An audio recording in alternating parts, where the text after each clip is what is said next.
వాగర్థావివ సంపృక్తౌ వాగర్థ ప్రతిపత్తయే జగతః పితరౌ వందే పార్వతీ పరమేశ్వరౌ. ఆదిత్యాయ చ సోమాయ మంగళాయ బుధాయ చ గురుశుక్రశనిభ్యశ్చ రాహవే కేతవే నమః. శృంగేరి జగద్గురు పీఠాధిపతులకి, కంచి పీఠాధిపతులకి నమస్కారములు తెలియజేసుకుంటూ కార్యక్రమాన్ని ప్రారంభిద్దాం. ఇట్స్ యూటీవీ ప్రేక్షకులకి స్వాగతం. 2025 సంవత్సరంలో ఎన్నో ప్రయత్నాలు చేసాం జీవితంలో బాగుపడడానికి. ఎన్నో అడ్డంకులను ఎదుర్కొన్నాం, కష్టాలను ఎదుర్కొన్నాం, అన్నిటినీ అధిగమించి ఒక స్థాయికి చేరుకున్నాం. కానీ కొంతమంది సక్సెస్ అయ్యారు, కొంతమంది సక్సెస్ కాలేకపోయారు. కన్న కలల్ని వచ్చేటువంటి 2026వ సంవత్సరంలోనైనా కానీ నిజం చేసుకోవాలనే తపన ప్రతి ఒక్కరికి ఉంటుంది. అయితే మనకు ఉన్నటువంటి సాంప్రదాయకమైనటువంటి విధానం ప్రకారం ప్రతి సంవత్సరం ఉగాది టు ఉగాది రాశి ఫలాలు చెప్పుకోవడం సాంప్రదాయం. కానీ ప్రపంచమంతా ఒక ధర్మాన్ని పాటిస్తుంది కాబట్టి అది కూడా మనం అంగీకరించక తప్పదు. అయితే ఇప్పుడు మనం చెప్పుకోబోయేటువంటి రాశి ఫలాలు ఏవైతే ఉన్నాయో యూటీవీ ప్రేక్షకులు గమనించాలి. జనవరి 1వ తారీఖు 2026 నుంచి డిసెంబర్ 31వ తారీఖు వరకు 2026 సంవత్సరం వరకు ఉన్నటువంటి గ్రహాల యొక్క సంచారాన్ని బట్టి వివిధ రాశుల్లో జన్మించినటువంటి వారికి ఏ విధంగా ఉండబోతుంది అనేటువంటి విషయాల గురించి క్లుప్తంగా తెలియచేసుకునే ప్రయత్నం చేద్దాం. ప్రతి వివరణ కూడా సశాస్త్రీయంగా అనాలిసిస్ చేసి మీకు అందివ్వడం జరుగుతుంది. అలాగే సమస్యలు ఉంటే పరిహారాలు ఏం చేసుకోవాలి, కష్టాలు ఇబ్బందులు ఉన్నప్పుడు ఏ విధంగా అధిగమించాలి అనే విషయాన్ని కూడా ఇందులో తెలియచేయడం జరిగింది. కాబట్టి ఈ యొక్క కార్యక్రమాన్ని ఆశాంతం వీక్షించండి. 2026వ సంవత్సరంలో జనవరి నుంచి డిసెంబర్ వరకు మీన రాశిలో జన్మించినటువంటి వారికి ఏ విధంగా ఉండబోతుంది, గ్రహాలు అనుకూలమా ప్రతికూలమా, ఏ గ్రహాలు యోగిస్తాయి, ఏ గ్రహాల ప్రభావం వలన యోగం అవయోగం కలుగుతుందనే విషయాల గురించి క్లుప్తంగా తెలియజేసుకునే ప్రయత్నం చేద్దాం. నవగ్రహాలలో శుభకరుడైనటువంటి గురువు మిథున రాశిలో వక్రగతిన సంచారం చేస్తూ మార్చి 14వ తారీఖు వరకు ఉంటాడు. ఈ సమయంలో జనవరి నుంచి మార్చి 14వ తారీఖు వరకు నూతన వ్యక్తుల యొక్క పరిచయం జరుగుతుంది. చేసేటువంటి చిన్న చిన్న ప్రయత్నాల్లో మీకు వెసులుబాటు కలిగి పనులు సాఫీగా జరుగుతుంటాయి. కొన్ని ప్రయత్నాల్లో ఆటంకాలు వచ్చినప్పటికీ కూడా కొద్దిపాటి ధైర్యము కష్టముతో ఆ సమస్యలన్నింటినీ కూడా పరిష్కరించుకోగలుగుతారు. కానీ మార్చి 15 నుంచి మే 31వ తారీఖు వరకు గురువు మిథున రాశిలోనే సంచారం చేస్తూ అర్ధాష్టమ గురు ప్రభావము అలాగే జన్మశని ప్రభావం కూడా తోడై ఉన్నటువంటి కారణం చేత ప్రతి పనియందు కూడాను ఆసక్తి లేకపోవడము, గృహంలో కంటే బయట ఎక్కువగా గడపాల్సినటువంటి పరిస్థితి రావడం, చికాకులతో కూడుకున్నటువంటి జీవనము, ముఖ్యంగా ధనము ఖర్చు అయిపోతూ ఉండడం, మీ యొక్క కీర్తి ప్రతిష్టలకి భంగం కలిగే విధంగా చుట్టుపక్కల వాతావరణం ఉండడం, ఇవన్నీ వాటికంతటవే గ్రహాల యొక్క ప్రభావం వల్ల మీకు జరుగుతుంటుంటాయి. మీకు తెలియకుండానే సమస్యల వలయంలో ఆ 2 నెలల పాటు చిక్కుకొని ఉంటారు. తదనంతరం జూన్ 1 నుంచి అక్టోబర్ 31వ తారీఖు వరకు కర్కాటక రాశిలో సంచారం చేస్తుంటారు. ఇది చక్కటి యోగ కాలముగా చెప్పవచ్చు. ఈ సమయంలో మీరు అనుకున్నటువంటి పనులన్నీ కూడా పూర్తి చేసుకోగలుగుతారు. శుభకార్యాలలో మీకు మీ హస్తం ఉంటుంది. అన్ని విధాలుగా మీకు శుభం జరుగుతుంది. ఆఖరి 2 నెలలు నవంబర్ డిసెంబర్ నెలలు మాత్రం అనుకూలంగా కాదు. ధనపరమైనటువంటి సమస్యలు ఎదుర్కోవాల్సినటువంటి పరిస్థితి వస్తుంది. రుణగ్రస్తులవుతారు. రుణదాతలు మళ్ళీ తిరిగి డబ్బుని పొందలేకపోతారు. అంటే మీరు ఇచ్చిన డబ్బుని తిరిగి పొందలేకపోతారు. కాబట్టి జాగ్రత్తలు పాటించండి. ఇక శని జూలై 26 వరకు రాశిలోనే జన్మశని ప్రభావము, అలాగే జూలై 26 తర్వాత వక్రస్థితి చేత వ్యయభావ ఫలితాలను కూడా పొందడం. ఈ సంవత్సరం అంతా కూడాను శని అనుకూలము కాదు. ఈ యొక్క విషయాన్ని మీరు గుర్తుపెట్టుకోండి. ఇక గమనించుకున్నట్లయితే ప్రధానంగా విద్యా సంబంధమైనటువంటిది కాబట్టి విద్యార్థులకి సాధారణమైనటువంటి ఫలితాలు కలుగుతాయి. కాబట్టి ఎక్కువగా కష్టపడాలి, అనుకున్న దానికంటే ఎక్కువ శ్రమ పడాలి, తల్లిదండ్రులు తమ పిల్లల పట్ల విద్య పట్ల తమ పిల్లలకు ఉన్నటువంటి విద్య పట్ల ఎక్కువ శ్రద్ధ కనబరిస్తే తప్ప మంచి ఉత్తీర్ణత శాతంతో పొందలేకపోతారు. ఈ కష్టం మొదటి 5 నెలలు ఎంత బాగా కష్టపడగలిగితే ఆ ఫలితము జూన్ నుంచి అక్టోబర్ లోపల పొందగలుగుతారు. విదేశీ యానానికి అనుకూలమైనటువంటి సమయం. మంచి ఉత్తీర్ణత కలిగి ఉన్నటువంటి కారణం చేత నచ్చిన యూనివర్సిటీలో ప్రవేశం లభిస్తుంది. విదేశీయానానికి అనుకూలంగా ఉంటుంది. ఈ మొదటి 5 నెలలు కష్టపడలేదా ఈ గురువు ఎంత యోగిస్తున్నప్పటికీ కూడా ఫలితం ఉండదు.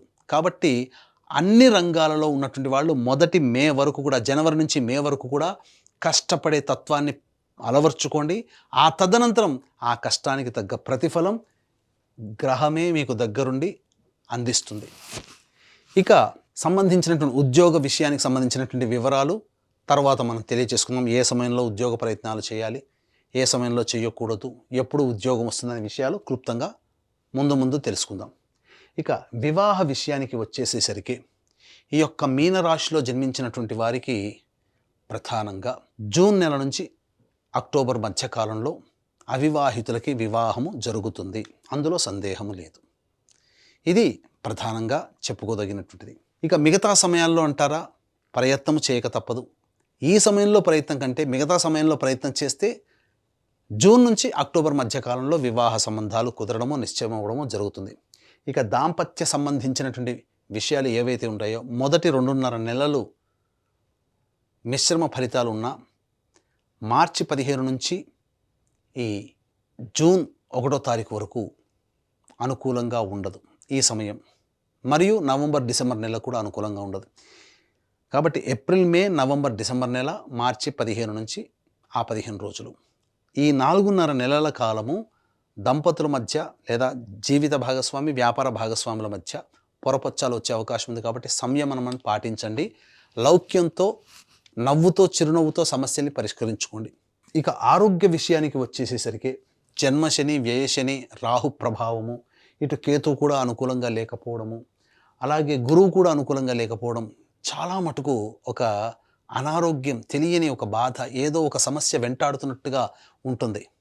కానీ తప్పదు, ఈ సమస్య నుంచి బయటపడక తప్పదు. దైవానుగ్రహాన్ని పొందే ప్రయత్నం చేయాలి.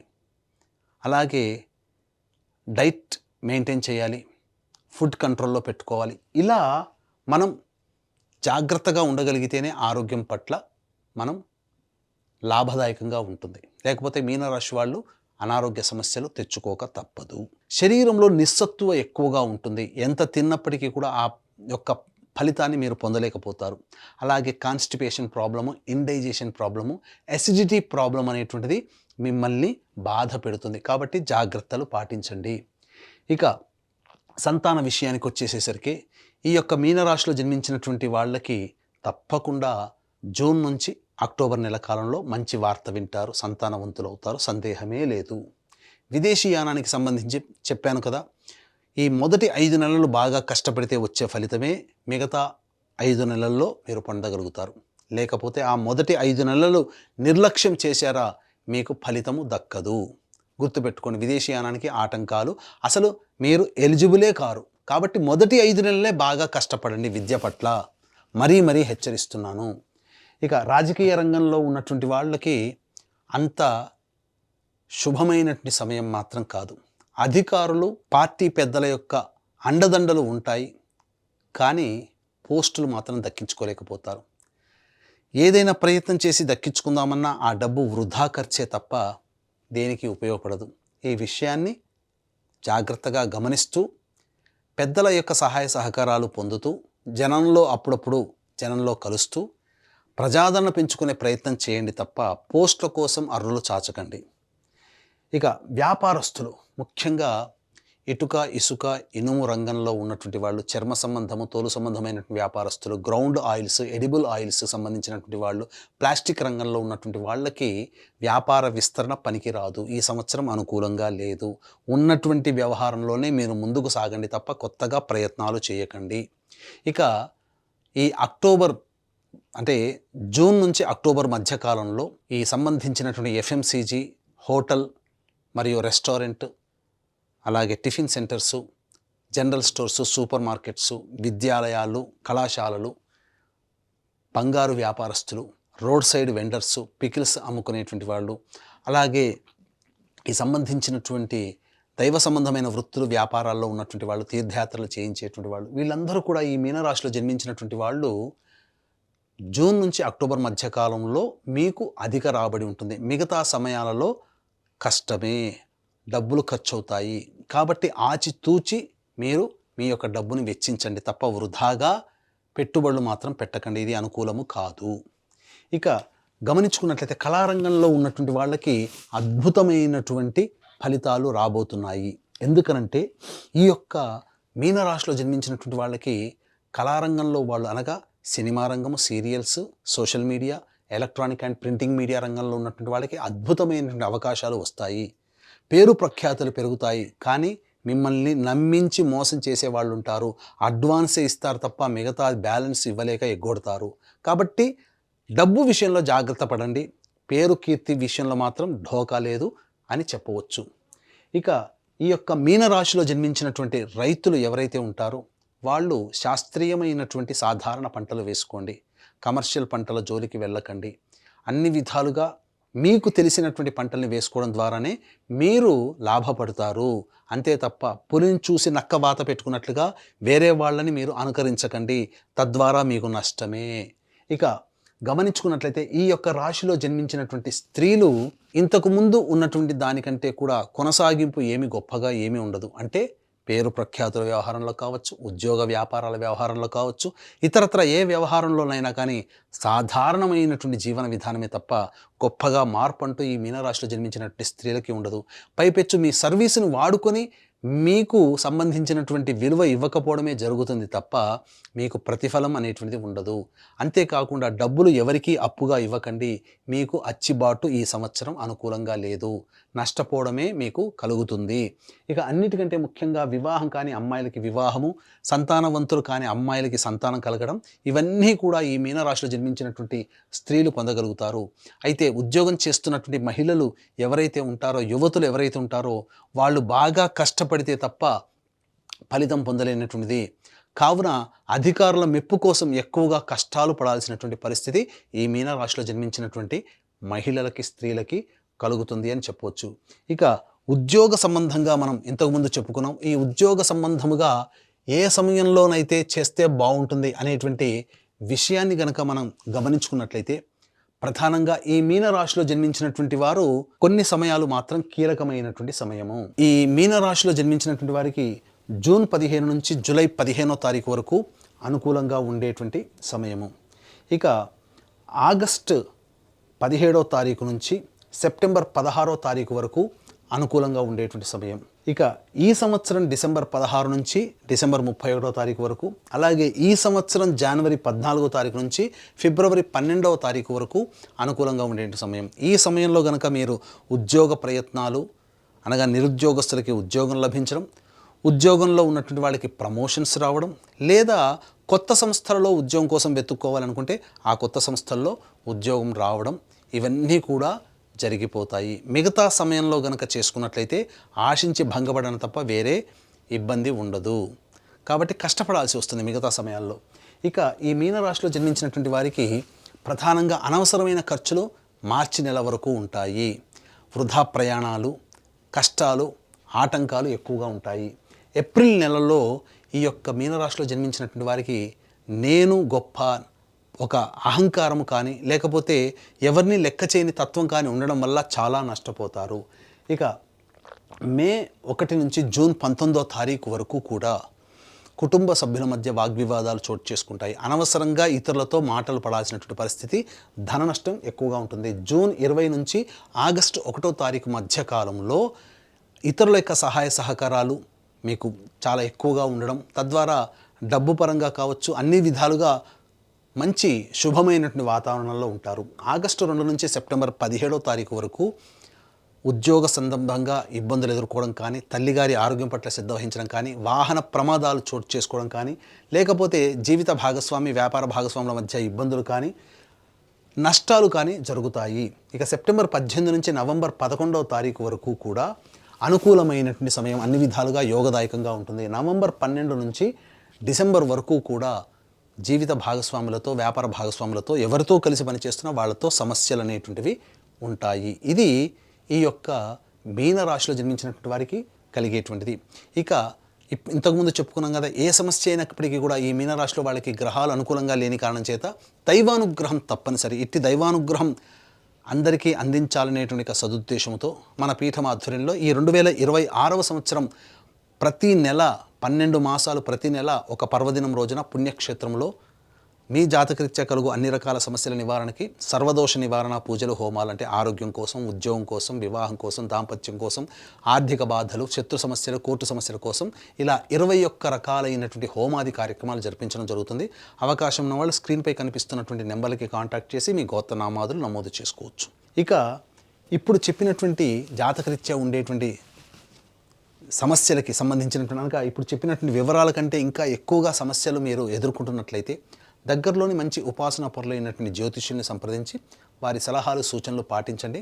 తప్పకుండా మెరుగైనటువంటి జీవితాన్ని పొందుతారని ఆశించవచ్చు.